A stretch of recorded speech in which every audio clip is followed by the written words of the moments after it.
Hey guys, we're live.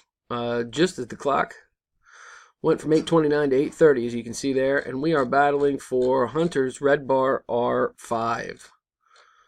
I'm gonna run this, and then I'm gonna head on over to that Jawa battle.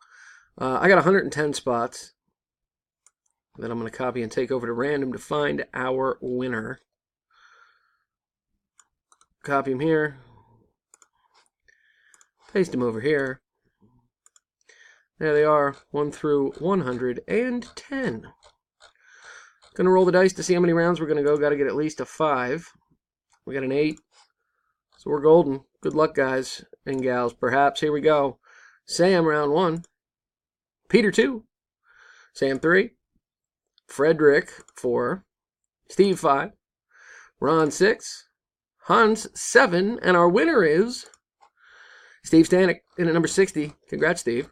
Nice hit. Here's the verification code and official results. CYPGAR.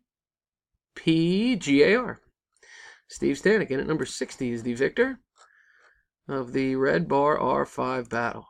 That's good. I'm done at 8:31 p.m. There it is.